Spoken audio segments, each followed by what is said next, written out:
અને સત્પુરુષનો અવગુણ કેમ સમજે તો ન આવે. હા ભાઈ, શું આવ્યું વાતમાં કયો? હું યાદ રાખ્યું તમે? તમે શું યાદ રાખ્યું? તમે શું યાદ રાખ્યું? કઈ ન યાદ. હા, બાકી વાત જ વિસરી ગઈ. ઠેરાવ કરવાનો કીધો, એટલે ઠેરાવ એટલે સમજાણું નહીં. આમાં હોતે ઠેરાવ આવ્યો? ઠેરાવે તો ભારે કરી. હું ઠેરાવ કયો?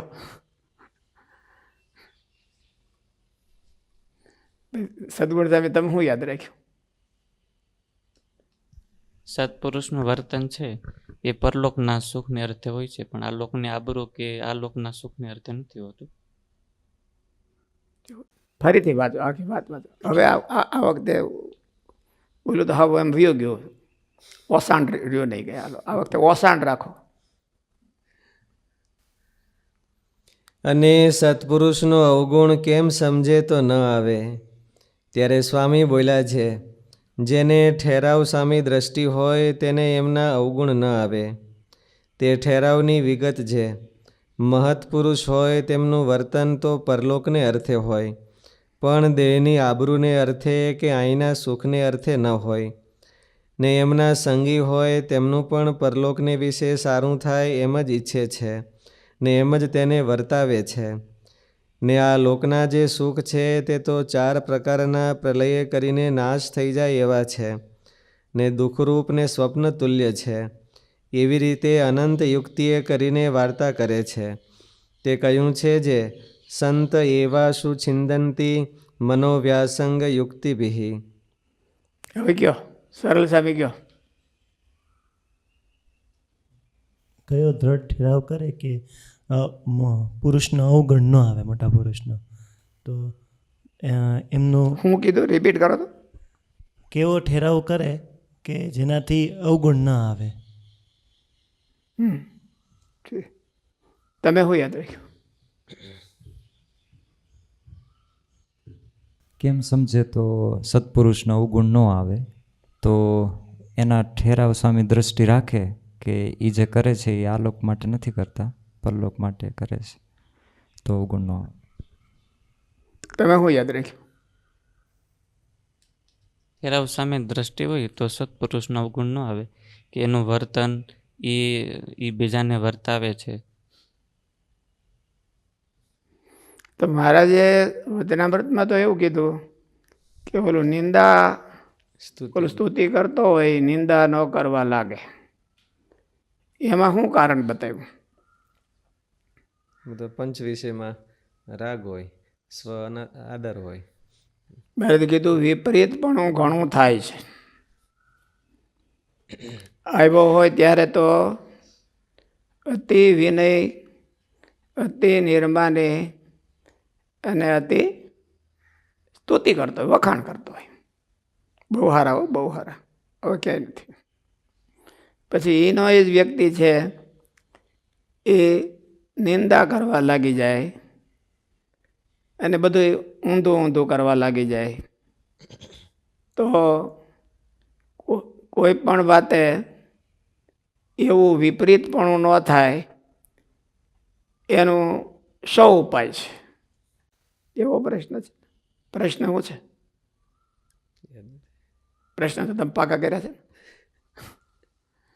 કૃષ્ણચંદ્ર સ્વામીજી પાકા કર્યા છે. તો શું પ્રશ્ન છે? લોયાના 17 નિત્યાનંદ સ્વામીનો પ્રશ્ન છે. હે, નિત્યાનંદ સ્વામી મહારાજ સ્તુતિ કરતો હોય અને પાછો નિંદા કરવા માંડે છે, માટે સૂજે એવા દેશ કાળાદિનું વિપરીત પણ થાય તોય પણ વિપરીત મતિ થાય નહીં, શાણે કરીને થાય. એવું શાણે કરીને થાય. પછી મહારાજે એનો જવાબ આપ્યો છે. એક તો પોતાનો અનાદર, વૈરાગ્ય, આત્મનિષ્ઠા, પંચ વિષયમાંથી વૈરાગ્ય, એવું જ આપ્યું છે કે કઈ? ભગવાન હે, 4 વસ્તુ કીધી, ચોથું મહાત્મ્ય. 5 આપ્યા છે. હા, હું 5? શું પાંચવાના આપ્યા છે એમ?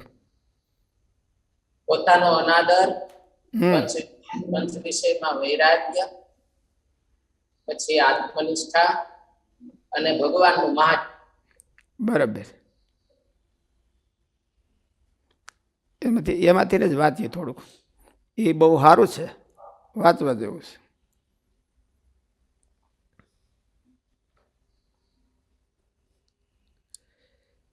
ત્યારે નિત્યાનંદ સ્વામીએ પૂછ્યું છે, હે મહારાજ. બ્લેક ટાઈપમાં છે એટલું જ વાંચો. ત્યારે શ્રીજી મહારાજ બોલ્યા છે, જેને દેહનો અનાદર હોય ને દ્રઢ આત્મનિષ્ઠા હોય ને પંચ વિષયમાં વૈરાગ્ય હોય અને ભગવાનનો મહાત્મ્ય સહિત યથાર્થ નિશ્ચય હોય, એવાને સૂઝે એવું દેશકાળાદિકનું વિષમપણું થાય તો પણ એની મતિ અવળી થાય નહીં. અને જે દેહાભિમાની હોય ને પંચ વિષયનો અતિશય અભાવ ન થયો હોય, તેને જ્યારે સંત એ વિષયનું ખંડન કરે ત્યારે તે સંત મોટેરા હોય તેનો પણ અભાવ આવે ને ભગવાનનો પણ અભાવ આવે. શું કીધું? ક્યારે અભાવ આવે? એવું ક્યાં કીધું? પહેલાં તો એક્ઝેક્ટ પકડવું. ફરીથી વાંચો ભાઈ.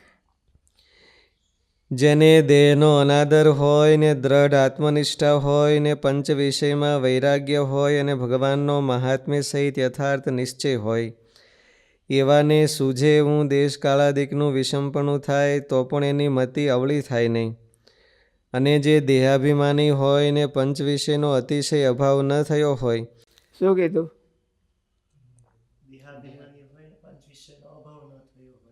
અતિશય અભાવ ન થયો એટલે એનો અર્થ શું થાય? થોડો થોડો થોડો તો હોય, થોડો થોડો વૈરાગ તો હોય, હાવ ન હોય. પછી આપણને કોઈક બતાવવા આવે તો આપણું મન એમાં લલચાઈ જાય. બહુ ન હોય વૈરાગી, એકદમ ઓલું કોર આપણને પોઈન્ટ આપવા આવે ત્યારે આપણે લોભાઈ જાય. અતિ વૈરાગ નથી. થોડો થોડો વૈરાગ તો આપણે બધાને છે જ. તો કેટલું મૂકીને આવ્યા છે. હું બલિહારી એ વૈરાગને ઉપજો છે ને અંગજી. એટલે થોડો થોડો તો પછી થોડો થોડો વૈરાગ આ બધું મૂકીને આવ્યા હોય તે પછી ક્યાંય લોભાતા હશે? લોભાય? ગોવિંદ સ્વામી એટલું મૂકીને આવ્યા હતા, એટલું પ્રલોભન, તો પછી ક્યાંય લોભાય? તો આમ એવું કીધું. એવો વૈરાગ હોય અને તોય લોભાય. અને મહારાજને કઠણ પડી ગયું એને મુકાવવું, એવો વૈરાગવાળાની વાત છે. તો વૈરાગ વિનાની વાત નથી કાંઈ. એવો વૈરાગ એટલે મહારાજે એવો શબ્દ મૂક્યો કે અતિશય વૈરાગ ન હોય તો એ શું કરે? વિષયનું ખંડન કરે ત્યારે. વિષયનું ખંડન કરે એટલે પોતાનું મન ધાર્યું મુકાવવું પડે. ત્યારે સ્તુતિ કરતો હોય તો નિંદા કરવા લાગી જાય. મારે તો એ કહેવું છે કે આમાં અને વાતમાં હું બેમાં ડિફરન્સ આવ્યો એ બધું જાણવા જેવું છે. આ વાતમાં અને મારા જે વતનાવતમાં વાત કરી, બે એક જ સબ્જેક્ટ છે. સ્તુતિ નિંદાની જ વાત છે કે પહેલાં સ્તુતિ કરતા હોય એ નિંદા મને કરવા. પણ તોય સ્વામીએ તો આમાં મહારાજે કીધું એમાં એકેય વાનું બહુ નથી કીધું. એવું મહારાજે કીધું એકેય વાનું નથી કીધું. મહારાજે જે ઉપાય દીધા આમાંય પ્રશ્ન આવ્યો કે સત્પુરુષનો અવગુણ ગમે તેમ કરે તો ન આવે. એનો અર્થ તો એવો છે કે એ નિંદા ક્યારેય કરે નહીં ને અવગુણ જ ન આવે તો પછી નિંદા કરવાનો સવાલ ક્યાં રહેવો. અને ઓલામાં મહારાજે એવું જ કીધું કે સ્તુતિ નિંદાનો વતનાવતમાં નિત્યાનંદ સ્વામી એવું જ પ્રશ્ન પૂછ્યો છે કે નિંદા સ્તુતિ કરતો હોય નિંદા કરવા માટે. જય સ્વામિનારાયણ સ્વામી. તમે વાત કરો છો એમાં મને એવું લાગે છે હા સ્વામી કે મોટાનો સત્પુરુષનો અવગુણ ન આવે એમાં જે આમાં સમજાયું હા એની અંદર દેહનો અનાદર આવી ગયો વૈરાગ આવી ગયો, એનો માયતમ આવી ગયો, એના ગર્ભમાં અંદરમાં આવી ગયું હશે એટલે અભાવ ન આવે. હા બરાબર, હા બરાબર. એટલે એ તો વાત બરાબર છે. ગોપાળાન સ્વામીની વાતોમાં મહારાજે કીધું એ ઇનડાયરેક્ટલી આવી ગયું હોય, પણ આ વાતમાં ને મહારાજે જે પ્રસંગ ને આ વાતનો પ્રસંગ એમાં થોડાક શબ્દોમાં થોડોક ફેર છે. એ હું ફેર છે એ તો હું તો આ સંતોને પૂછતો, મેં કીધું એમાં હું તમને ફેર દેખાય છે? કારણ કે જવાબ બે એક હરખા નથી. એમાં ગર્ભિત આવી ગયું હોય પણ તોય જવાબ એક હરખા નથી. સ્વામીની વાતોમાં તો એમ લખ્યું કે જેને પંચવિષ ઈ જ છે ને, ઠેરાવ સામી દ્રષ્ટિ હોય, જેને ઠેરાવ સામે દ્રષ્ટિ હોય અને સત્પુરુષ છે એ પરલોકનું જ સારું કરતા હોય, આ લોકનું એને કાંઈ ન હોય. આવા બધાય વાતો આવી, આવા શબ્દો આવ્યા. અને મહારાજે કાંઈ પરલોકની કાંઈ એમાં વાત જ ઉઘાડી નથી. મહારાજે તો એવું કીધું કે જેને દેહનો અનાદર હોય, વૈરાગ હોય, મહાત્મા હોય, એવા 5 મુદ્દાઓ મહારાજે એમાં કીધા.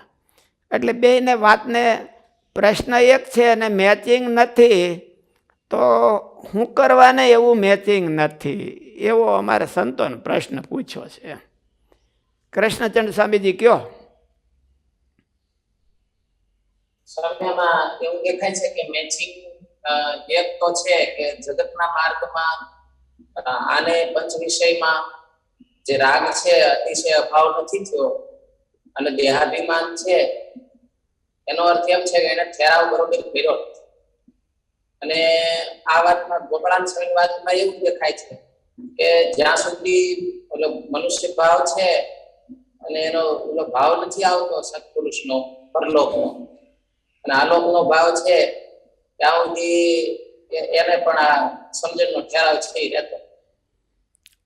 મહારાજે તો જે વચનામૃતમાં વાત કરી છે એ નિંદા અને સ્તુતિ, એ સત્પુરુષની નિંદા અને સ્તુતિ, સત્સંગની નિંદા અને સ્તુતિ અને ભગવાનની નિંદા અને સ્તુતિ બધાને લક્ષમાં રાખીને મહારાજે વાત કરી છે.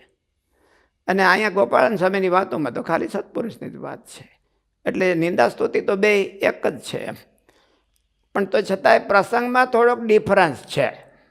એવું લાગે છે. ડિફરન્સ એ છે કે ગોપાળન સ્વામી વાત કરી એમાં વ્યવહારની વાત કરી છે. વ્યવહારમાં સત્પુરુષનો અવગુણ કેમ ન આવે? જવાબ ઉપર તપાસો. જવાબમાં શું લખ્યું છે કે એના એમનું વર્તન તો પરલોકને અર્થે હોય, પરલોકને અર્થે હોય, ઠેરાવ સામું ધ્યાન રાખે એમ. ઠેરાવ સામું એનું ધ્યાન રાખે. ભાઈ એને આ પરલોકમાં એના જીવનું સારું થાય એવા જ એના ઠેરાવ એટલે નિર્ણય કર્યા હોય. પછી હોય લાકડા જેવા અને કઠણ પડે એવા હોય, કાંઈ હરખા હેલા હોય નહીં એમ. પણ એ ઠેરાવ કરવા પાછળ એનો હેતુ શું હોય કે એના આ લોકમાં એને પરલોકમાં એનું સારું થાય, આ લોકમાં એને કઠણ પડે. એવું હોતે આમાં લખ્યું નથી પણ આપણે કહી દઈએ કે આ લોકમાં એને કઠણ પડે અને પરલોકમાં સારું થાય. એ વાત છે એ વ્યવહારને અનુલક્ષીને કીધી છે. અને મહારાજે તો આખું ઓલ ઓવર સિચ્યુએશન, વ્યવહાર હોય કે ઓલું હોય જે હોય એમ. દેહાભિમાની હોય અને એને વ્યવહાર ન પડ્યો હોય તો એને અવગુણ જ આવે. વૈરાગમાં પંચ વિષયમાં અતિ આસક્તિ હોય તો એને અવગુણ જ આવે. પણ આમાં સ્વામીએ જે વાત કરી છે એ મોટે ભાગે આ બધા લેવા દેવાથી ને આથી ને તેથી કેવા સાંભળવાથી જેને અવગુણ આવતો હોય એને હામાના ઠેરાવ ઉપર ધ્યાન નથી. એને સ્વકેન્દ્રિત હોય કે આપણા ઉપર ધ્યાન છે. મને આવું મને શાસ્ત્રીજી મહારાજ હતા તો સ્વામી આપણે બધી સાંભળી છે બધી કથાઓ. સંતો પહેલાં વહેલા સંતો જ્યારે ગયા તો સ્વામી ક્યાંક દેખ્યા તો આનું તરત એમ થયું મારો શું વાંક તે મને કીધું, મારો વાંક હું? તો બીજા સંતો હારે હોય કે મૂર્ખા વાંકનું હોય, સ્વામી કે એ સારું જ હોય એમ.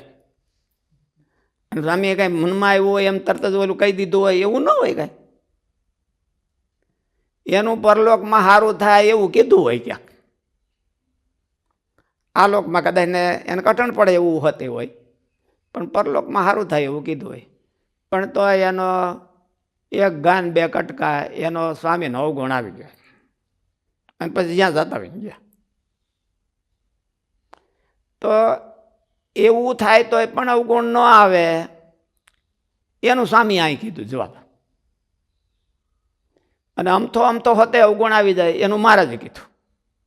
આ 5 વાના હોય તે નભે નહીં, ઠેઠ સુધી છેલ્લા શ્વાસ સુધી ભેળું નભાવી ન શકે. શાસ્ત્રીજી મહારાજ હતા તો એની પાસે ઘણા આવેલા. સામે આપણે ઘણી વખત કહી છે ને કે નાના મોટા બધા થઈને ભક્તોને લગભગ 200 જણાની બધા આવીને આમ ઓલો રોલ ફરી ગયો છે, ટર્ન ઓવર થઈ ગયું છે ઇન્કમ ને આઉટકમ એમ. એ ટર્ન ઓવર 200 જણાનું થઈ ગયું છે. તો એ બધા 200 જણા ઠેઠ લગી પહોંચ્યા જ ન હોય. ઘણા તો એવા હતા કે સાધુઓને ગોતવા ફર્યા હતા જ્યાં હારા હારા સ્થાનો હોય અને ત્યાં કોણ મહાપુરુષો છે, આ મહાપુરુષોને ગોતવા નીકળ્યા હતા. એમાં વળી સ્વામીને પાસે એને મન માન્યું કે ના બરાબર છે મહાપુરુષ. પાછું ઠેઠ લગી નિભ્યું નહીં મહાપુરુષ પણ. ઠેઠ લગીને એ ગોતવા નીકળ્યા હોય એ પોતાનો કાંઈ તપાસ કર્યા વિના મહાપુરુષ ક્યાં છે એને પોતાનું ચોકઠું બનાવી રાખ્યું હોય ફ્રેમવર્ક. અને એ ફ્રેમમાં ફિટ થાય તો મહાપુરુષ, ન ફિટ થાય તો મહાપુરુષ નહીં, એવું પોતાની મેળ નક્કી કરી રાખ્યું હોય. ક્યાંય શાસ્ત્રની હારે મેળવું ન હોય અને એના ઠેરાવ સામું તો જોયું જ ન હોય. ગુણાતીતાનંદ સ્વામી બાળમુકુંદ સ્વામીને અને યોગેશ્વર સ્વામીને એવું કીધું કે તમારે વૈશાખ મહિનામાં અહીં 1 કલાક ઓલી ખળીમાં બેહવાનું. ખળી એટલે તડકો. વૈશાખ ઓલું ચૈત્ર વૈશાખનો ધોમ ધકતો હોય ત્યારે ઉઘાડા શરીર પાસે બેવાનું, ચાદર માથ નહીં ઓઢવાની, ધોતિયું પહેરવાનું અને બેહવાનું જો તમારે. તો આને અવગુણ ન આવ્યો એવું શું કરવાનું થયું હોય છે? આને કઠણ નહીં પડ્યું હોય અને બહુ સારું લાગ્યું હોય છે ખરે, શિયાળામાં તડકે બે એવું લાગ્યું હોય છે.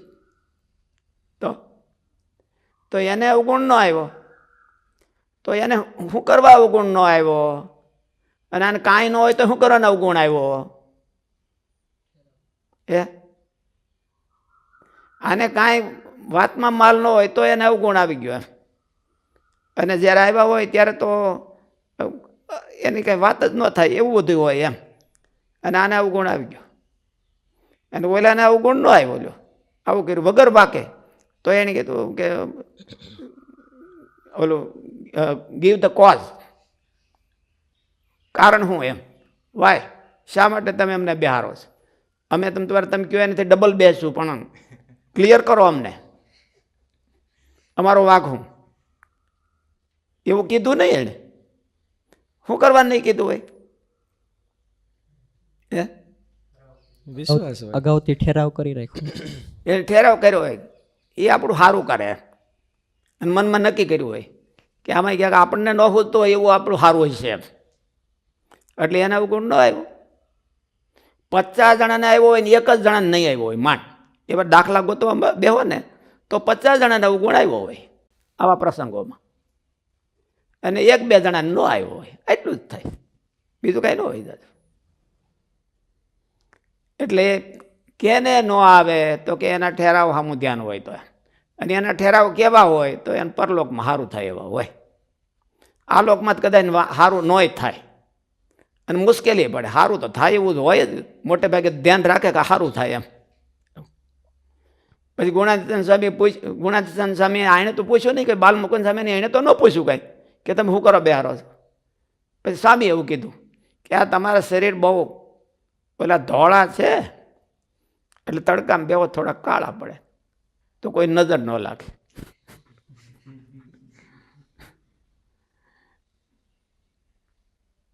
અટાણે તો બધી મુશ્કેલી પડી જાય એવું આવું બધું હોય તો.